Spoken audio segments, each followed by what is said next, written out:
The Alaska meeting changed everything, not just for America and Russia, but for the entire world. What looked like a simple diplomatic talk turned into something much bigger, something that made every major power rethink their position on the global stage. Here's what most people missed. While Trump and Putin were shaking hands in that cold room, India was quietly becoming the real winner. Not because they were at the table, but because they stayed away from it. And that choice, that single strategic move, just shifted the balance of world power in ways nobody saw coming. Think about this for a moment. Two superpowers meet. One walks away empty-handed, the other gets everything without giving anything back. And somehow a third country that wasn't even there ends up stronger than both. How does that happen? And why should you care about what this means for the future? The answers will change how you see global politics forever. Let me paint you a picture. Trump walks into Alaska with big promises. He tells the world he won't accept anything less than progress. He wants Russia to stop the war in Ukraine. He wants concessions. He even threatens serious consequences if Putin says no. Bold words, right? The kind of tough talk that usually works in business deals. But here's the thing about Putin. He doesn't do business the way Trump expects. He comes to the table with his own demands. Ukraine must give up Donetsk and Luhansk, hand over territory that thousands died defending. In return, Putin offers one thing. He'll stop pushing forward. Not peace, not compromise, just a freeze. Now watch what happens next. Trump, the master negotiator, sits across from Putin. 2 hours later, they walk out. Putin got nothing he didn't already have. Trump got nothing he asked for. But somehow Trump calls the meeting extremely productive. That's the moment everything changed. Russian media celebrated like they'd won a war. Commentators said Putin gave Trump nothing but walked away with everything he wanted. And they were right. Russia kept all its territorial gains, faced no new sanctions, and proved to the world that America couldn't force their hand. Meanwhile, Trump looked impressed. His body language said it all. Warm handshakes, compliments about Putin's strength, the same admiration he's shown for authoritarian leaders before.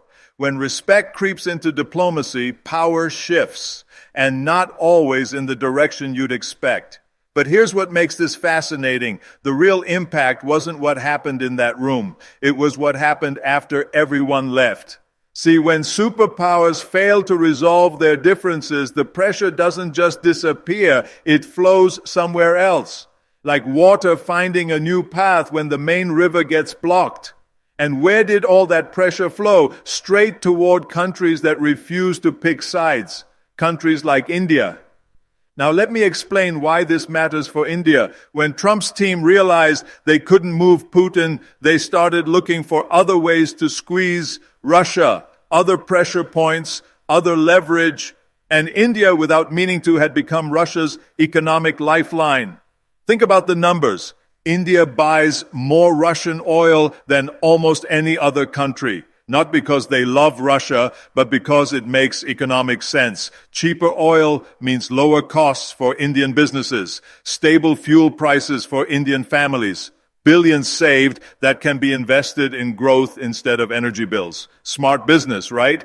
But from Washington's perspective, every barrel India buys keeps Russian money flowing, weakens Western sanctions, gives Putin the cash he needs to keep fighting. Then there's defense. India's military runs on Russian equipment, fighter jets, submarines, missile systems, the famous S-400 air defense system that America's been complaining about for years. 60 to 70% of India's military hardware has Russian DNA in it. You can't just switch suppliers overnight. It would be like asking someone to replace their entire nervous system. Dangerous, expensive, practically impossible. But Washington sees it differently. They see a country that could cut Russia's lifelines if it really wanted to. A country that chooses economic benefits over geopolitical pressure. A country that acts independently instead of following American lead. And that independence, that's what triggered the warning. Shortly after Alaska, Trump's team floated an idea, a threat, really. If Russia won't bend, maybe it's time to pressure Russia's friends, starting with India. We're talking about sanctions that could hit 50% of India's economic connections with America. 50%. Let that sink in. Not because India invaded anyone, not because India broke international law, but because India refused to abandon relationships that serve its national interests. Now, why would America even consider this? Simple. Leverage works both ways. America knows that India's economy depends on several key relationships: technology partnerships with Silicon Valley, service exports worth over $150 billion annually, investment flows that keep Indian markets stable, defense cooperation that helps balance China's rise. Cut those connections and India feels immediate pain. Stock markets drop, currency weakens, inflation rises, economic growth slows. The theory is simple. Make independence expensive enough, and countries will choose alignment instead. But here's what Washington might be missing. This isn't the 1990s anymore. India isn't the same country that had to pledge gold reserves just to pay for basic imports. Today's India has options, real options. Let me break down what sanctions would actually mean. First, the immediate economic hit. Indian IT companies employ millions of people. They power American banks, hospitals, airlines, and government systems. TCS, Infosys, Wipro aren't just service providers. They're the backbone of America's digital infrastructure. Cut that connection and both sides suffer. India loses jobs and revenue. America loses efficiency and innovation. It's like trying to remove the foundation while the building is still standing. Messy, expensive, dangerous for everyone. Then there's the defense issue. Remember, most of India's military equipment comes from Russia. Sanctions that block spare parts, upgrades, or maintenance would create immediate security risks, and India faces real threats.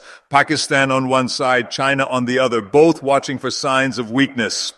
Military readiness isn't optional when you have hostile neighbors with nuclear weapons, but the deeper impact would be psychological. Sanctioning India sends a message to 1.4 billion people. It says independence comes at a cost. Choose American interests over Indian interests or face economic punishment. That's not alliance building, that's coercion.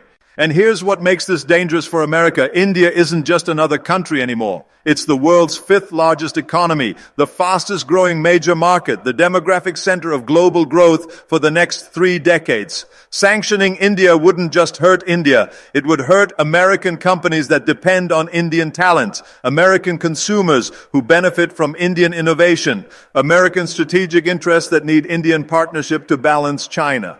So what would India actually do if sanctions came?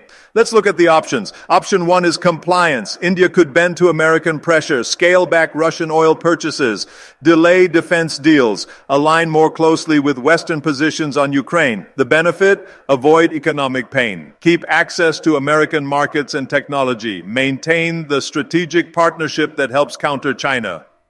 The cost? Sovereignty.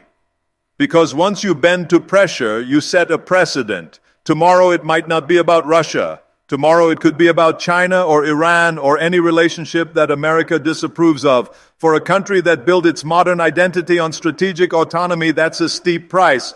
Option 2 is defiance. India could double down on independence, increase Russian oil imports, deepen defense cooperation, signal to Washington that India doesn't take orders from anyone. The benefit? Credibility, showing the world that India can't be bullied, strengthening relationships with countries that respect Indian sovereignty. The cost? Economic damage that could slow growth, hurt the middle class, and undermine development goals, plus the risk of pushing America toward deeper partnership with Pakistan or other regional rivals. Option 3 is the balancing act. The path India has mastered over decades. What would this look like? Quietly reducing the visibility of Russian oil imports without cutting them completely. Diversifying energy sources to include more Middle Eastern, African, and American suppliers. Expanding trade relationships across Europe, Southeast Asia, and Latin America. In defense, accelerating domestic production under Make in India programs. Gradually reducing dependency without abandoning strategic relationships. Building indigenous capability that makes foreign pressure less effective. And diplomatically, positioning India as the mediator, the country that talks to everyone when others can't, the bridge between competing power blocks. This third option is most likely. Why? Because it preserves independence while avoiding direct confrontation. It turns pressure into opportunity by forcing India to become more self-reliant and globally connected at the same time. But here's the key insight. Whichever path India chooses, it won't be choosing from weakness. For the first time in centuries, India has real leverage, economic leverage because the world needs Indian markets and talent, strategic leverage because no Indo-Pacific balance works without India, demographic leverage because India represents the future of global growth. That's what the Alaska meeting revealed, not just that America couldn't force Russia to bend, but that America might not be able to force anyone to bend anymore, at least not without paying a serious price. Let me show you what I mean.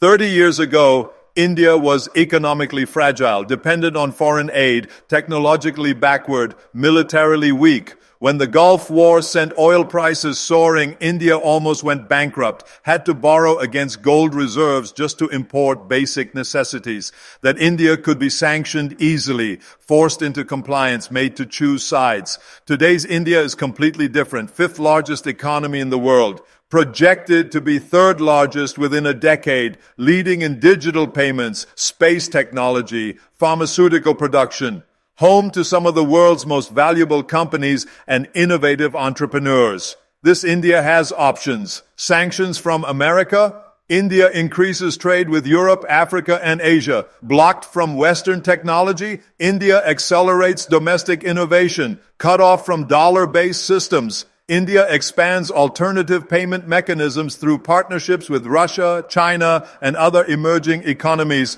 Every door America closes, India can open two others. And that's exactly what makes India powerful in this new world order. Think about America's own needs. The entire Indo-Pacific strategy depends on Indian partnership. Without India, there's no credible balance against China, no Quad alliance, no democratic counterweight in Asia. American technology companies need Indian engineers. American hospitals need Indian doctors. American universities need Indian students. American consumers benefit from Indian innovation in everything from generic drugs to software solutions.